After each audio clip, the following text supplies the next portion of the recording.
নমস্কার, good afternoon.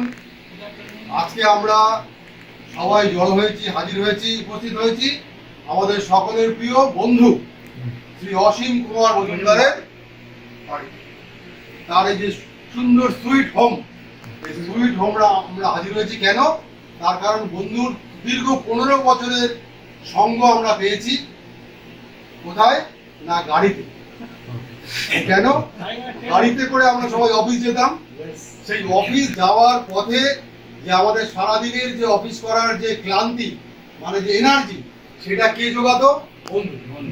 তার আগে অবশ্যই আমরা এর জন্য কৃতজ্ঞ গৌতমদার কাছে। কেননা গৌতম সাহা যে কথা বলতে পারে না, তার মুখে কথা জুগিয়েছে গৌতম সাহা।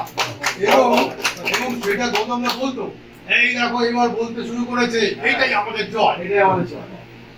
তারপরে একদিন দেখা গেল গৌতমদা একজনকে এসে ইন্ট্রোডিউস করাচ্ছে, এই অসীম, এ এখন আমাদের সঙ্গে যাও। তার আগে শুনলাম অসীম বলছে, গৌতমদা তোমাদের একটু জায়গা হবে, সত্যি কথা এটা ঘটনা যে ডেলি প্যাসেঞ্জারি যারা করে তাদের কিন্তু গ্রুপ না হলে পরে তারা যেমন আমার ব্যাপারটা, যেমন বন্ধুই বলতো, বন্ধু বেলগুড়িয়াতে উঠেই জায়গা পেয়ে যায়, বেলগুড়িয়াতে উঠেই ব্যাগটা যেখানে সেখানে ফেলে দিয়ে বন্ধু জায়গা পেয়ে আজকে সেই বন্ধুকে আমরা 15 বছর বাদে, বন্ধু তার স্বাভাবিক নিয়মে তার যে সরকারি চাকরি রাইটার্স বিল্ডিং থেকে তিনি অবসর নিতে যাচ্ছেন। সেই অবসরকালীন সময় আছে আর কি। আজকে কথাই, আজকে হলো 28 তারিখে। আমরা 28 তারিখে তো সবাই মিলিত হতে পারবো না, তার জন্য আজকে আমরা 23 তারিখে মিলিত হয়েছি। আজকে আমি প্রথমে আমাদের যে মানে সিনিয়র গৌতম দাকে আমি রিকোয়েস্ট করব, আহ্বান করব বন্ধুর হাতে এই ফুলের তবক তুলে দেওয়ার জন্য। তার কারণ এই ফুলের মধ্যে আছে কি দেখতে পাচ্ছেন, গোলাপ। গোলাপ হচ্ছে বিশেষ, ভিডিও ব্লক হয়ে যাচ্ছে। গোলাপ হচ্ছে বিশেষ জাতের ফুল। তেমনি এই যে আমরা বন্ধু, বন্ধু হচ্ছে বিশেষ জাতের মানুষ। বিশেষ জাতের মানুষ সবাই তো বন্ধু হতে পারে না, সব ফুল তো গোলাপ হতে পারে না। এই গোলাপ বন্ধু তোমাকে বলতে দেবো, হবে তুমি বলতে পারবে।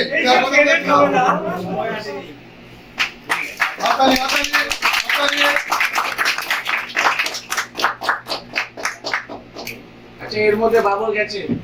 এইবার যে খুশি যাক, আমাদের ভালো আমাদের কি আছে। এইবারে এটা তুমি এই দুইগুলো হাতে ধরে ঢুকে যেতে। গৌতম দা 2019 সালের জুলাই মাসে রিটায়ার করেছে, কিন্তু আমরা খুব সৌভাগ্যবান যে এখনো আমরা গৌতম দার সাহচর্য সঙ্গ পাই।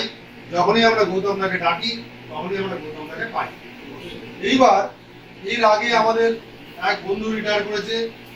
সেই বন্ধু আমাদের ইস্টার্ন রেলওয়ের অডিট অফিসার ছিলেন, সিনিয়র অডিট অফিসার। তাকে আমরা এরকম একটা ইঞ্জিন দিয়েছিলাম, রেল ইঞ্জিন।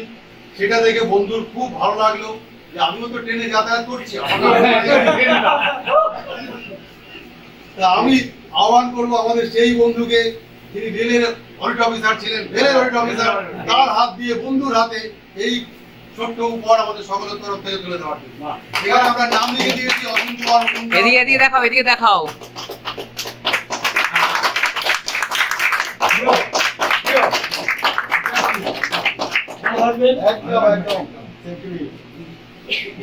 এইবার আজকে আমরা বন্ধুর বাড়িতে এসেছি। বন্ধুর একটি মাত্র কন্যাশ্রী দিয়াশা এবং আমাদের বন্ধু পত্নী, তাদের জন্য সামান্য মিষ্টি মুখের আয়োজন। এটা আমি আহ্বান করব আমাদের রুগীরা, যার মাত্র 45 ইয়ার্স, তার হাত দিয়ে বন্ধুর হাতে এটা তুলে দেওয়ার জন্য। এদিকে আসো। বন্ধুর ফোন না, ফোন নিয়ে আর এদিকে হচ্ছে বন্ধুর হাতে।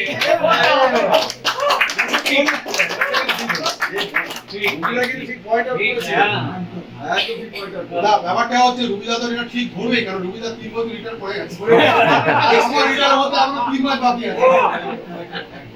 এইবার আমি বলবো যে বন্ধু বলার আগে যদি আর কেউ বন্ধু সম্পর্কে কিছু বলতে চায় বলতে পারেন।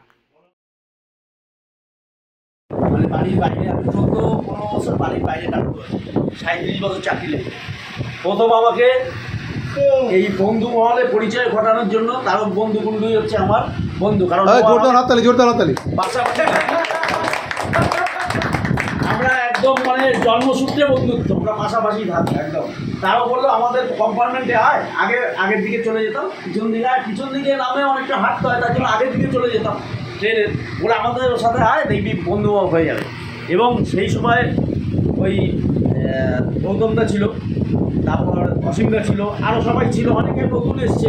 আবার এরা ছিল না প্রথম দিকে, তারপরে এরা প্রথম দিকে ছিল না, পরের দিকে এসছে। যাই হোক, তখন আমরা ট্রেনে যাতায়াত করতাম। সব থেকে ভালো হতো যে এই যে আমরা প্রায় 40-45 মিনিট আমি জার্নি করতাম, এই জার্নিটা বিশেষ করে গৌতমদা আর এই অসীমদার জন্য বুঝতামই না। বন্ধু এর বন্ধু আমার অসীম, আমি অসীমদাই ডাকি, এ আমাকে রঞ্জনদা ডাকে, অসীমদা ডাকে। এই দুজনের জন্য এই জার্নিটা মনেই হতো না যে আমরা একটা জার্নি করে অফিসে যাচ্ছি। এবং অফিসে জার্নিটা যাওয়ার পরে যে ধকলটা হয় যাওয়ার পথে, সেই ধকলটা পুরোপুরি রিলিফ হয়ে যেত ট্রেনে জার্নি করে যাওয়ার পথে। এবং সেই সময় খুব গল্পগুজব হতো। এবং এরা মাঝে মাঝেই খাওয়ার একটা ব্যবস্থা করতো, হয় প্রতি সোমবার মিষ্টি নিয়ে আসতে হবে কেউ, সেটা ছিল একটা দারুণ মিষ্টি এবং টোটাল মানে ক্রেডিট গোস টু বন্ধু। অনেকদিন আমার মিষ্টি নিতে হয়েছে, এর ভয়ে আমি একটু পালিয়েছি। আমার মিষ্টি নিতে হয়েছে। সেই দিন এমন অবস্থা হয়েছে, বউকে বলছি এই আজকে কিন্তু তাড়াতাড়ি বেরোতে হবে। বউ বলছে আমি তাড়াতাড়ি বেরোতে পারবো না, কারণ আমার বউ ওই একই ট্রেন ধরতো আমার সাথে, সেও চাকরি করতে যায়। এবার আমি তাড়াতাড়ি না, আমার মিষ্টি কিনে নিয়ে আবার ট্রেনে উঠতে হবে, ট্রেন মিস হয়ে যাবে। এরকম হয়েছে অনেকদিন, মানে মিষ্টি কিনতে বউয়ের সাথে ফাটাফাটি, ও আলাদা যাবে না, ওই আমার স্কুটির পিছনে বসেই যাবে, কারণ একই ট্রেন ধরবো দুইজনে। হ্যাঁ, সেই খুব মানে মজার পিরিয়ড কেটেছে। তার কাঁদতে কাঁদতে আবার আমি মাঝখানে প্রায় 3-3.5 বছর আমার মাঝখানে আউট হয়ে গেছিলাম। কারণ আমি জামালপুরের আমি অডিট অফিসার ছিলাম, ওখানে অফিস বন্ধ হয়ে গিয়ে আবার মালদা আমাকে পোস্টিং দিয়েছিল, মালদায় ছিলাম। তারপরে আবার ঘুরে যখন আসলাম, তখন এই পুষ্পেন্দু, সাগর, তারপরে সৌরভ, তারপর প্রতীক, এরা সব তখন যোগ হলো। আর একটা কথা বলি, সেটা হচ্ছে এই যে সঞ্জয়কে দেখছেন, সঞ্জয় কিন্তু আমাদের সাথে আসতো না। সঞ্জয় কিন্তু দীর্ঘদিন ওই আয়ুর্ভবনে চাকরি করে, মানে ওখানে জন্ম ওখানে মরবে, এটা হচ্ছে ওখানে চাকরি করে সঞ্জয়, মানে এইটাই ইয়ে করে নিয়েছি। এই রাস্তা থেকে দেখি সঞ্জয় আমাদের সাথে আসতো। হ্যাঁ, সঞ্জয়ের সাথে কিন্তু আমার আজকের মানে ও সঞ্জয় তো ছিল বন্ধু ছাত্র, কিন্তু সঞ্জয়ের সাথে আমার ওই ছাত্র মাস্টার রিলেশন না, কিন্তু ওর সাথে আমি এক মন্ত্রীর সাথে এক জায়গায় আড্ডা মারতে যেতাম প্রচুর। তখন ও থাকতো, ওর সাথে অনেক আগের থেকে, যখন চাকরি হয় তখন তার আগের থেকে ওর সাথে আমার পরিচয় ছিল। যাই হোক, বন্ধু খুব মানে রসিক, এবং আমি এটুকু জানি খুব আড্ডাবাজ। আমি বলবো, বৌদিও বলবো যেন বন্ধুকে আড্ডা মারতে দেবেন, কারণ আপনি যদি এর আড্ডাটা বন্ধ করে দেন, তাহলে কিন্তু আপনি মনে রাখবেন যে ওর যেহেতু অফিসে একটা আড্ডাখানা, অফিসটা বন্ধ হয়ে গেল, এবার আড্ডাটাও যদি বন্ধ হয়ে যায় বা ফুর্তি করা বন্ধ হয়ে যায়, তবে কিন্তু জীবন থেকে অনেকটাই জীবন সংক্ষিপ্ত হয়ে যাওয়ার চান্স আছে, জীবন সংক্ষিপ্ত হয়ে যাওয়ার চান্স আছে। কারণ আমাদের যেন আড্ডাটা থাকে, যেহেতু পুরুষ মানুষ আড্ডা হবে, সব রকম কিছুই হবে, তাতে কিন্তু জীবনের লংজিভিটি বাড়বে। আমি যেটা মনে করি, আমি 4-5 মাস রিটায়ার করেছি, কিন্তু আমি না বলবো আমি তো সব রকম জিনিসই আছি, কিন্তু ব্যাপার হচ্ছে যে এখন কিভাবে যে টাইম পাস হয়ে যাচ্ছে, মানে আমার বাবা অসুস্থ, শাশুড়ি অসুস্থ, আমি হচ্ছে বেকার মানুষ। এবার সবার চাহিদাই হচ্ছে না, বন্ধুকে কাজ দিয়ে রেখে দেন। আমি রঞ্জনদাকে এখন ফোন করলে পারে, রঞ্জন বলে আমি ব্যস্ত আছি। যখন অন ডিউটি ছিল তখন কথা বলতো, আপনার রিটায়ারমেন্ট রঞ্জনদা বলতো যে না এখন মুশকিল হয়ে গেছে কি, আমার হচ্ছে 3 জায়গায় ডিউটি। বাবার ডিউটিটা এই যে আসার আগে স্নান করে খাইয়ে দিয়ে আসলাম।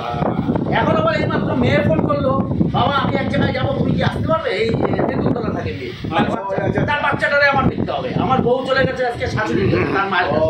বলছি তুমি একটু আসতে পারবে? দেখার লোক আছে, কিন্তু ওর বাড়িতে শাশুড়ি নেই, ওর আবার শ্বশুর অসুস্থ, এখানেই থাকে, আর শাশুড়ি ঘুরে বেড়ায়। শাশুড়ি দেশের বাড়ি চলে যায়, আবার আসে।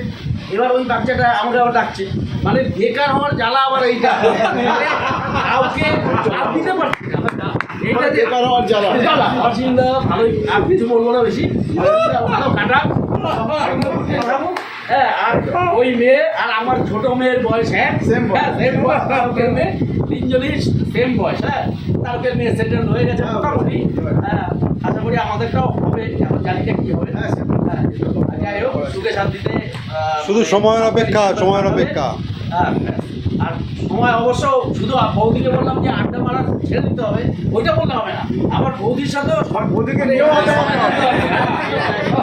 বৌদিকে নিয়েও আড্ডা মারতে হবে। হ্যাঁ, বৌদিকে সার্ভিস দিতে হবে যেটা আমি এখন দিই সকালবেলা, কিছু করার নেই, দিতে হয়। ঠিক আছে, আর কিছু বলবো না, সবাই এই রঞ্জনদার জন্য আবার জোরদার একটা হাততালি দাও।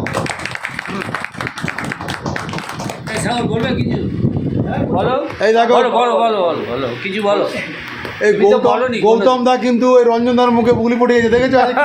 দেখো না না, গৌতমদা কোনোদিন ভুলায় নাই। তুই কারণ হচ্ছে আসলে রঞ্জন পরিচয়ের আগে আমি কোঅর্ডিনেশন সেক্রেটারি ছিল আমার ওইখানটায় জিপিওর সামনে ওই মীনাক্ষী মুখার্জি আর আমি একই স্টেজে বক্তব্য রেখেছি। আসলে মুখার্জি আর আমি আমার বক্তব্যটা অবশ্য লেখা ছিল, সেটা একবার পড়ে দিলে আসলে গৌতম দার ক্রেডিটটা হচ্ছে কি, রঞ্জন দা ট্রেনের মধ্যে যে পড়া সেইটা গৌতম দা। সে আমার জামাই ওইরকম বক্তব্য রাখে, কিন্তু যখন বন্ধুর সঙ্গে বসে আর বক্তব্য বলতে পারে না, তখন ভিউজ এইটা একটা জিনিস। নমস্কার। নতুন করে বেশি গৌরচন্দ্রিকা উপক্রমণিকে বেশি বাড়াবো না, একদম। আমার সঙ্গে শুরুটা বলে দিই, শুধুমাত্র ওইটাই যথেষ্ট। আমি যখন প্রথম চাকরি জয়েন করি, প্রথম আমার চাকরি 23 বছর বয়সে একটা জুলি নাকি ঢুকি দুদুরু বুকে গিয়ে প্রথম পড়েছে বাসিন্দার সাথে। ঠিক আছে, আমাকে জিজ্ঞেস করলে তোমার বাড়ি কোথায়, আমি বললাম ভোলা ক্রস করে বোট করে, আপনি চেনেন? ওটা আমার হচ্ছে এসবি টাউনে। তাহলে আমাকে একটা কথাই বললেন, কাল সকালবেলা 9:40 বিভাগ লোকালে লাস্ট বগিতে চলে এসো, বাকি কথা ওখানে হবে। ব্যাস। তারপর চলে আসলাম, পুরো গ্রুপ পেয়ে গেলাম, এখানে যাদের উপস্থিত আছে, এখান থেকে শুরু হয়ে গেল, এখনো চলছে। ব্যাস, কোনো শেষ নেই, আমি শেষ করবো না, এখন চলছে, কতদিন চলবে জানি না। সেটা তো আমি বলেই দিলাম যে এটা মানে রাখার চেষ্টা করতে হবে। একদম একদম একদম। কতদিন সম্ভব। চাকরি চেঞ্জ করেছি, কিন্তু সম্পর্ক শেখা হবে না, ঠিক। এটাই। ব্যাস এইটুকুই, আমি ধন্যবাদ, ধন্যবাদ, গল্প বলি। একসাথে সবার একটা ছবি। গল্পটা হোক, গল্পটা হোক, গল্পটা হোক, গল্পটা হোক, গল্পটা হয়ে যাক। মেয়েকে বলতাম এই গল্পটা হয়ে যাক, তারপর হয়ে যাবে গল্পটা। গল্পটা শোনো, যে বলছি স্কুলে একটি ছাত্র লেখাপড়া করে না, এরকম তো থাকেই, কেউ ভালো কেউ খারাপ, তাকে জীবনে লেখাপড়া করে না। তা সে পরীক্ষা হচ্ছে, ইতিহাস পরীক্ষা হচ্ছে। এবার ওখানে দেখি পাতার পর পাতা নিয়ে যাচ্ছে, স্যার আরেকটা পাতা, আবার হয়ে গেছে স্যার আরেকটা পাতা। স্যার ভাবলো জীবনে লেখাপড়া করে না, পাতার পর পাতা নিয়ে যাচ্ছে কি, এই তুই কী লিখবি? বলে স্যার আমাকে বিরক্ত করবেন না, এখন যুদ্ধ চলছে। মানে একটা যুদ্ধের কাহিনী এসেছিল, এইবার খালি ওই লিখে যাচ্ছে, যুদ্ধ আরম্ভ হলো, এইবার আরম্ভ করে টুমটাম টুমটাম ওই আওয়াজ, সারা পাতা খালি ওইটা লিখে যাচ্ছে, বলে যুদ্ধ চলছে। যুদ্ধ তবে না, আর পাতার পর পাতা নিয়ে যাচ্ছে। তারপর মাস্টার সে পাতা দাও বন্ধ করলো। তা ওর গল্পটা মানে সেরকম যে চলবে আর শেষ হবে না, শেষ হবে না, এরকম, চলবে। এইটাই। Thank you. এই চিনি কাকাকে দেবো। এই দাও একটুখানি। বিস্কুট দিয়ে একটা অল্প অল্প দাম চিনি দেবো। না না আমি সবাই নিয়েছে চা, প্রয়োজনে সবাই নিয়েছে। এতটা চিনি দিলে চিনি গুলবে না, পুরোটা গুলবে না কিন্তু ওই জন্য বেশি করে দিই। সবাই নিয়েছে, সবাই এই রঞ্জন, নিয়ে তোমার আছে? থাকে, তাহলে আমি নেবো, আমি বারণ করেছি, খাবো না। আমিও সেটা আমারও সেই একই বক্তব্য ছিল। দেখো তো মিষ্টি হবে না খুব একটা। সবাই নিয়েছে, আমি না বলে পার্কের খাবার লোক নিতে চাও।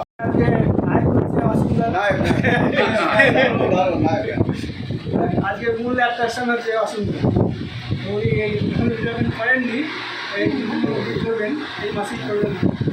তার আগেই আমরা সেলিব্রেশনটা করলাম, তা অসুবিধা যে অ্যারেঞ্জমেন্ট করি, তাতে আমাদের সব ভালোই লাগলো। সেই উদ্দেশ্যে আমরা এখানে সবাই একসাথে মিট করছি, ভালোই লাগছে। তা এখানে সবাই একসাথে আসার আমাদের মনে হয় মূল উদ্দেশ্য, সবাই সবার মানে কথাটা সবাই সবার সঙ্গে শেয়ার করাটাই হচ্ছে মূল আদর্শ। এবং এতে আমরা মানে সবাইকে আমরা বুঝতে পারি, যে সবাইকে আমরা যদি সবাই বুঝতে পারি, তাতে আমাদের ভালো লাগে আর কি।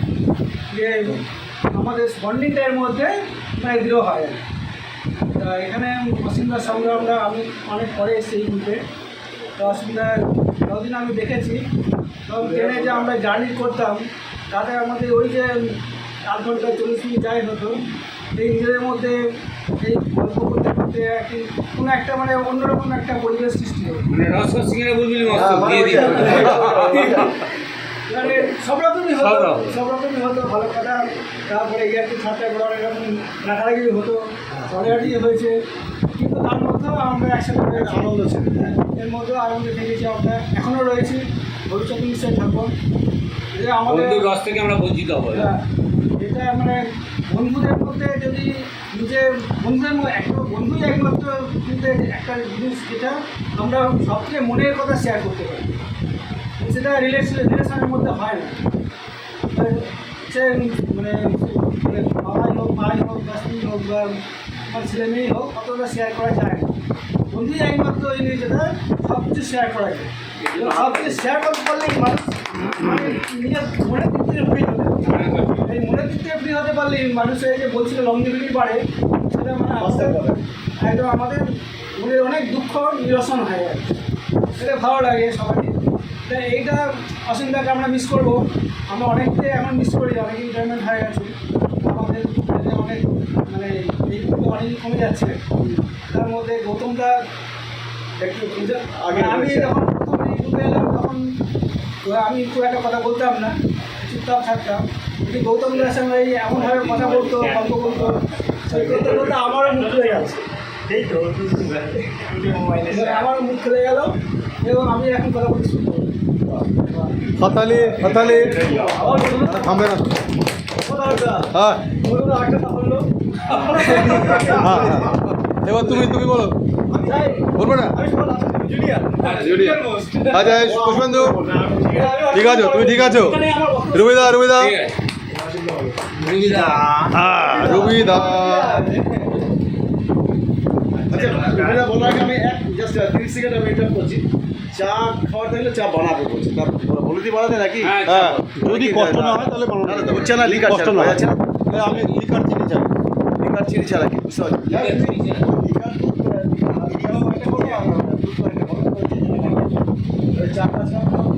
এই অসুবিধার ইনভাইটে আমরা সবাই এখানে উপস্থিত হয়েছি।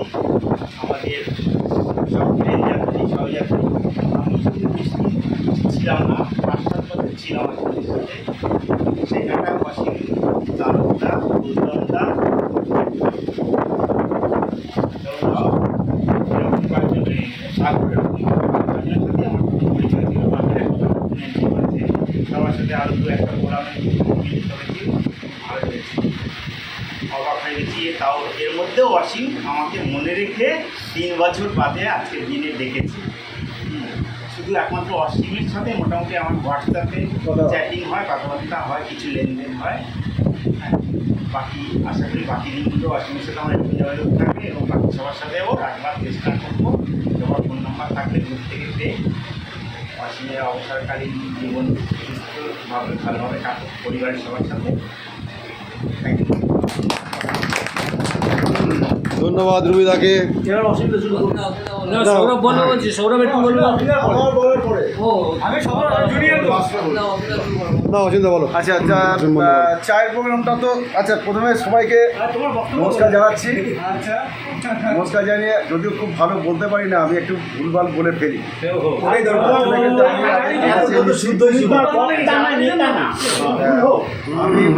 আমি সব থেকে বড় খুশি হয়েছি যে বন্ধু প্রথমে বললো যে আমার বাড়িতে আসবে, আমি একটু না করেছিলাম।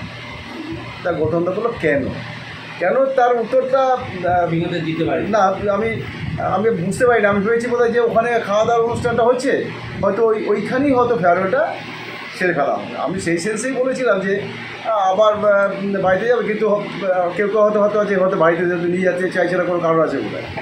গৌতমদা তখন আমি বলছি তাহলে কারণটা কি তুমি বলো। আমার যাই হোক, এটা একটা মজার কথা বললাম প্রথমে।